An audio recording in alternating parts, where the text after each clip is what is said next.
Diesel car कंजूसों के लिए नहीं है। अगर आप गाड़ी आप पेट्रोल कार या सीएनजी कार लेके उसको आराम से घूमो, चाहे मैं आप हाथी ले रहे हो तो उसको पालने का मेंटेनेंस भी आपको ध्यान में रखना चाहिए कि हाथी ले लिया हमने, अब इसको पूरा सोच में रखें कि हाँ हाथी क्या क्या खाता है। Hello, my name is Piyush. Diesel car को बहुत बवाल मचा हुआ है। लोग कह रहे हैं डीजल कार बंद होने वाली हैं, कोई कह रहा है महंगी होने वाली हैं, कोई कह रहा है फीचर नहीं है। अब इन सब बातों का तो मैं पहले जवाब दे चुका है। कुछ लोग क्या है बिना रिसर्च किए हुए, बिना कोई एक्सपेरिमेंट किए हुए अपनी राय देते हैं, बिना मतलब यूट्यूब पे वीडियो डाल देंगे, उसका कोई सोर्स नहीं है, कोई कुछ नहीं है। या फिर तो आप उसका एक अच्छा सा रिसर्च करके तब आप बताओ कि हम लोगों को कि हाँ ऐसा होना ही चाहिए कि डीजल कार बंद हो जाएंगी, डीजल कार का फ्यूचर नहीं है, डीजल कार महंगी है। ये सारी मैं आपको बता चुका प्रीवियस वीडियो में। आप चाहो तो मैं आपको लिंक डाल दूंगा डिस्क्रिप्शन में, उसमें आप देख सकते हो। अब मेन बात ये है कि डीजल कार प्रॉब्लम कहाँ कर रही हैं। एक मेन चीज़ होती है डीपीएफ। वो डीपीएफ प्रॉब्लम कर रहा है, उसके बारे में ना बता के वो तरह तरह की बातें बताते हैं कि डीपीएफ मतलब डीपीएफ की बात ही नहीं करेंगे। वो डीपीएफ जानती नहीं है क्या होता है। मैं आपको बताऊंगा डीपीएफ से ही प्रॉब्लम आ रही है। बाकी जो डीजल कार पहले थी वो आज भी है। सिर्फ एक डीजल पार्टिकुलर फ़िल्टर होता है उसमें, डीजल पार्टिकल्स फ़िल्टर, मतलब डीजल के जो हार्मफुल पार्टिकल्स होते हैं वो गैसेस बन के हमारे इन्वायरमेंट को ख़राब ना करें, तो उसके लिए एक फ़िल्टर लगाया जाता है, डीजल पार्टिकल्स फ़िल्टर। बेसिकली आप डीजल पार्टिकल्स फ़िल्टर जो पहले होता था उसका कैटालिटिक कन्वर्टर का एक अपग्रेड वर्जन है। मतलब 2020 से जो पहले जो कारें आती थी, मतलब DS4 वो जिसको बोल सकते हैं, उसमें क्या हुआ था कि कैटालिटिक कन्वर्टर के सारे जो हमारी हार्मफुल गैसेस होती थी वो निकलती थी।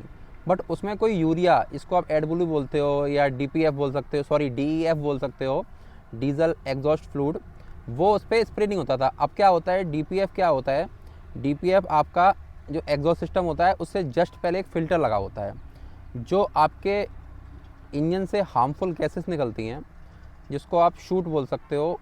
शूट बोले तो अनबर्न डीजल होता है वो, हाँ अनबर्न डीजल होता है। तो वो आपके जो DPF में फंस जाता है, तो उसको जमा करके जब हम हायर RPM पे चलाते हैं गाड़ी तो वो जल जाता है। तो इसलिए वो DPF एक न्यू टेक्नोलॉजी लगाई है, वो भी सरकार के कहने से जो मैन्युफैक्चर है उन लोगों ने लगाई है, जिससे कि हमारे इन्वायरमेंट में जो हार्मफुल गैसेस हैं वो कम फ्लो हो, मतलब बाहर कम आ पाएँ, वो अंदर ही अंदर जल जाएँ। तो उसको DPF बोलते हैं। उससे प्रॉब्लम क्या हो रही है ये कोई नहीं बता रहा, उसका सॉल्यूशन क्या हो रहा है ये कोई नहीं बता रहा। बस डीजल कार मत लेना, डीजल कार ना लेना, किसके लिए है ये नहीं है ये कोई नहीं बता रहा है।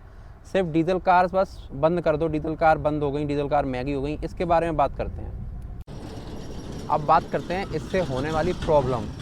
ज़्यादातर DPF वाली जो कार्स होती हैं उनमें प्रॉब्लम आती है DPF चौक होने की। वो चौक कैसे होता है वो मैं आपको बताऊंगा।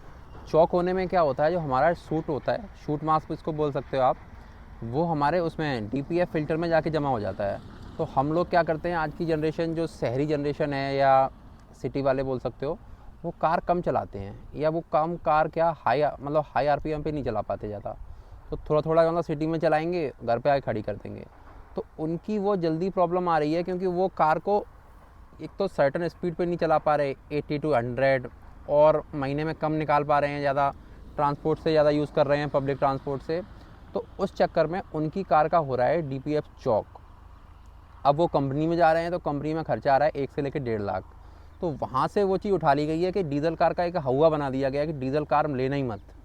मतलब 1 लाख या 1.5 लाख खर्चा आ जाएगा। नेक भी अगर कार आप कम चलाओगे या कुछ चलाओगे तो उसका सॉल्यूशन भी है ना यार। अगर आपको डीजल कार लेनी आती है तो चलाना भी सीखो उसको।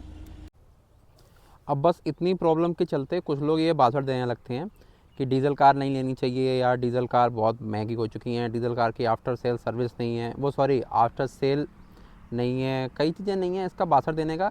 अगर आप डीजल कार ले रहे हो तो उसका मेंटेनेंस सीख लो ना। और किसको लेनी चाहिए ये भी ज़रूरी नहीं है कि हर कोई लेके घूम के डीजल कार।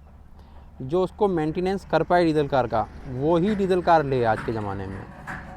सीधी बात ये है कि डीजल कार कंजूसों के लिए नहीं है। अगर आप गाड़ी अगर ले रहे हो, गाड़ी को चला नहीं रहे हो, तो डीजल कार आपके लिए वर्थ इट नहीं है।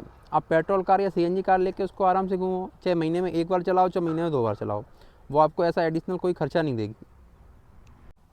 अब मैं आपको इसका सॉल्यूशन बताऊं कि DPF चौक होना है तो कैसे होगा और इसका सॉल्यूशन क्या है, इससे बाहर कैसे निकलें।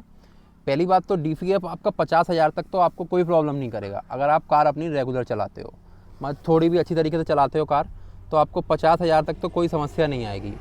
वो भी आप अपनी जितना हो, अगर महीने में कम से कम 4 या 5 बार उसको हाईवे पे ज़रूर ले जाओ, जिससे कि उसके जो सारे जो पार्टिकल्स हैं, जो हार्मफुल पार्टिकल्स, वो सारे बर्न हो जाएं। हायर आरपीएम पे चलाओगे, 100 पे, 120 पे, मैं रिकमेंड नहीं है, मतलब जहाँ तक आपकी रोड स्पीड हो वहीं चलाओ। 80 या 100 के बीच में चलाओगे तो भी बर्न हो जाएंगे आपके आराम से। उसके बाद क्या करते हैं, कई ऐसे मार्केट में ऑप्शंस हैं जो आपके डीजल पार्टिकल्स फ़िल्टर को क्लीन भी कर देते हैं, बिना खोले भी क्लीन कर देते हैं। आपकी कार में भी एक सिस्टम होता है जिसको रीजनरेशन बोलते हैं, कभी कभी वो ऑटोमेटिक भी हो जाता है, कभी कभी फोर्स भी हो जाता है। कई 3 ऑप्शन होते हैं। एक होता है एक्टिव, जिसमें कार अपने आप आपको पता नहीं लगेगा कब रीजनरेशन कर लिया उसने। दूसरा होता है पैसिव, जिसमें वो एक स्विच आता है कई कारों में, उसके साथ वो रीजनरेशन करती है।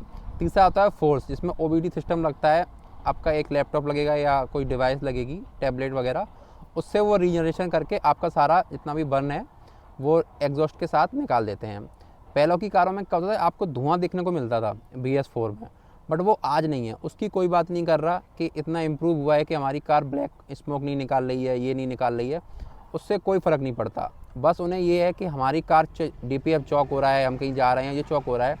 अगर आप हाथी ले रहे हो तो उसको पालने का मेंटेनेंस भी आपको ध्यान में रखना चाहिए कि हाथी ले लिया हमने, अब इसको पूरा सोच में रखें कि हाँ हाथी क्या क्या खाता है, कैसे खाता है, कब खाता है, ये सब हमको नॉलेज होनी चाहिए। उसके बाद ही आप डीजल कार ले सकते हैं।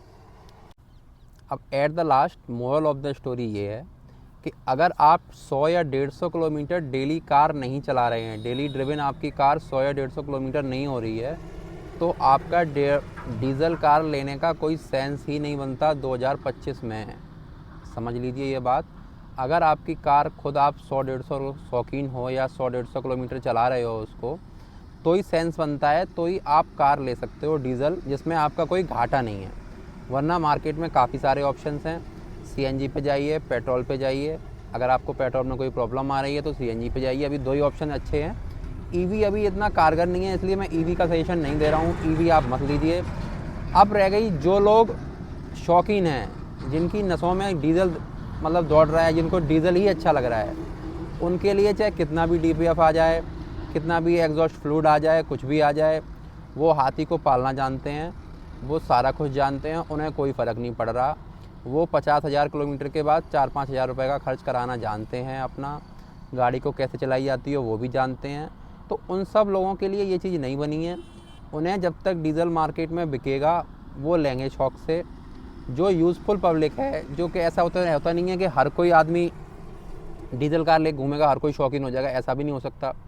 जो एक्चुअल में शौकीन है, जिसको डीज़ल में ही मज़ा आ रहा है, उसके टॉर्क में ही मज़ा आ रहा है, वो आज भी डीज़ल लेगा, और जब तक सरकार अलाउ करेगी वो तब तक डीज़ल लेगा। सीधी बात तो ये है। उसके बाद रह गए जो यूज़फुल पब्लिक होती है ना, जिनको कार वर्थ इट चाहिए, मतलब अपनी पैसा नहीं वेस्ट हो, वो CNG पे जा सकते हैं या पेट्रोल पे जा सकते हैं, वो उनकी पर्सनल चॉइस है। फ़िलहाल में अगर डीज़ल कार लेनी है तो DPF वाला आपको झंझट याद रख के ही लेनी पड़ेगी। DPF आपको बहुत ध्यान देना पड़ेगा। क्या पता BS7 में इसमें और नए टर्म्स घुसे हैं और ज़्यादा प्रॉब्लम हो, तो DPF को ध्यान में रखते ही आपको अपनी डीज़ल कार लेनी है। चलिए मिलते हैं नेक्स्ट वीडियो में, तब तक के लिए गुड बाय।